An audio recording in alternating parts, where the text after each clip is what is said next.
Oi, meu nome é Carolina Oliveira de Alcântara, eu sou aluna da licenciatura em Ciências Biológicas e eu vou apresentar aqui minha sequência pedagógica, cujo título é Aprendendo a Evolução dos Seres Vivos e tem como objetivo abordar o capítulo 11 do livro didático Ciências Naturais Aprendendo com o Cotidiano, que está referenciado aqui no canto desse slide e no documento em PDF que foi enviado pelo ambiente virtual de aprendizagem.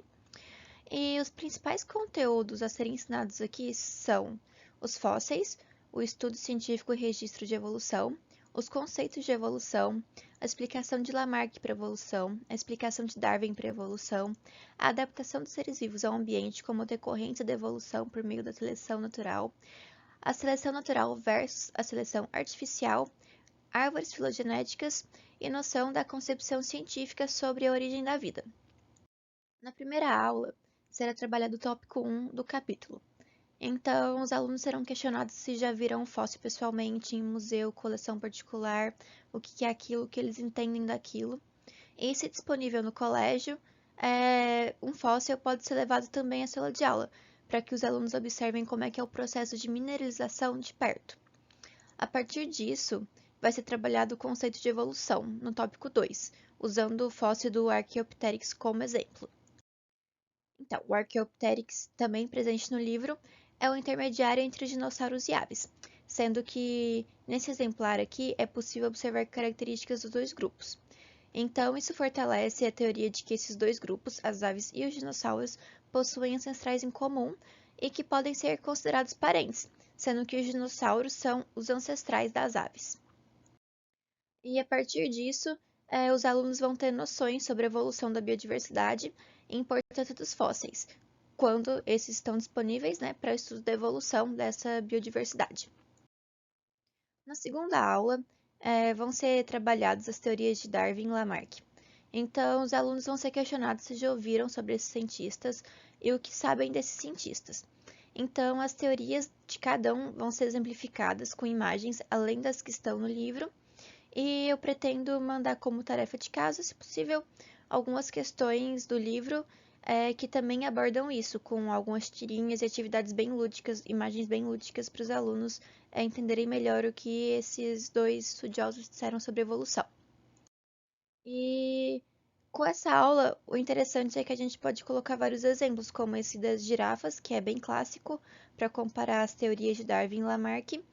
E então tem esses que são um pouco mais científicos, mais sérios, mas também tem esses que são mais caricatos, mais divertidos, mais lúdicos e que pode gerar algumas discussões na sala de aula. Na aula 3, vamos conversar sobre como surgem as espécies e as variações entre as espécies e tentar explicar como a seleção artificial pode ser contraposta com a seleção natural. Nessa aula, eu pretendo abordar os tópicos 5, 6 e 7 do livro, e assim como outros exemplos. Um exemplo bem interessante é esse das borboletas, que está aí na imagem, como surgiram espécies e como cada uma dessas espécies foi se modificando. Além desse da borboleta, um exemplo bem legal para mostrar para os alunos sobre seleção natural é o das cobras coral, verdadeira e falsa, que teve uma seleção natural bem interessante para conseguir diferenciar esses grupos, mesmo não aparentados, mesmo grupos parafiléticos, eles têm semelhanças que foram selecionadas justamente pela seleção natural. Além disso, é bem interessante levar exemplos de seleção artificial que são bem presentes no dia a dia dos alunos, como a seleção artificial do milho ou do trigo, que conseguiu selecionar como é mais interessante para o ser humano economicamente. Da mesma forma, os galináceos, né, as galinhas, os frangos de granja, como eles foram selecionados para ter o tamanho que tem hoje, o teor de gordura e proteínas que tem hoje. E é uma coisa bem presente no dia a dia dos alunos, né? Outro exemplo interessante pode ser sobre raças de cachorro, como o ser humano conseguiu separar essas raças, separar raças de gato, de gado também. E aí, na aula 4, eu pretendo trabalhar o tópico 8 do livro, que são as árvores filogenéticas. E além disso, que é um tema bem curto, um conteúdo bem curto no livro, eu pensei em uma atividade. Então, os alunos seriam separados em grupos de 2 ou 3 estudantes e seria entregue aos alunos a seguinte imagem. A partir dessa imagem, dessas criaturinhas que foram desenhadas, enfim, é, eu pretendo pedir para os alunos que eles construam um cladograma com essas criaturas imaginárias, uma árvore filogenética, e que eles tentem pensar qual característica veio antes, qual veio depois, qual táxon veio primeiro, qual veio depois, e tentar pensar um pouquinho na utilidade de cada caractere que surgiu ao longo da evolução desse táxon imaginário, desse grupinho imaginário. Assim, a partir da aula passada, que foi uma atividade mais lúdica, na próxima aula, na aula 5, eu gostaria de passar uma atividade também relacionada a isso, só que agora um pouco mais, com mais liberdade, com mais imaginação. Nesse caso, os alunos vão ser separados em grupos, mas um pouco maiores, de 4 ou 5 estudantes, e eu vou requisitar que os alunos inventem os seus próprios seres.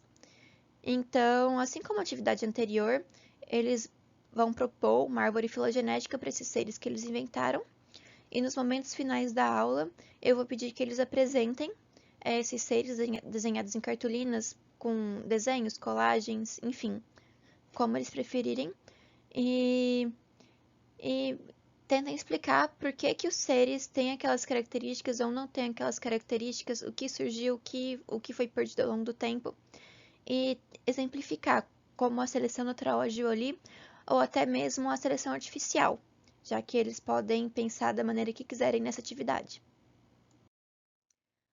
Na sexta aula e última aula, vai ser trabalhado o tópico 9 do livro sobre a origem da vida. Então, aqui é uma aula que pode ter uma certa interdisciplinaridade com a aula de geografia, por exemplo, que mostra como surgiu o planeta Terra. Então, aqui a ideia é que sejam mostrados vídeos de forma mais dinâmica, mais didática, já que são teorias, né? São coisas que um pouco longe da realidade ainda, entender como é que esse mundo primitivo, essa atmosfera é muito diferente. Então, o interessante seria mostrar vídeos ou mostrar imagens, coisas mais visuais para os alunos, além de se pegar ao livro, além de se pegar as teorias. E é isso. E no final da aula, caso algum grupo da aula passada não tenha conseguido apresentar a criatura que criou, a criatura que desenhou, o momento final dessa aula pode ser utilizado para isso.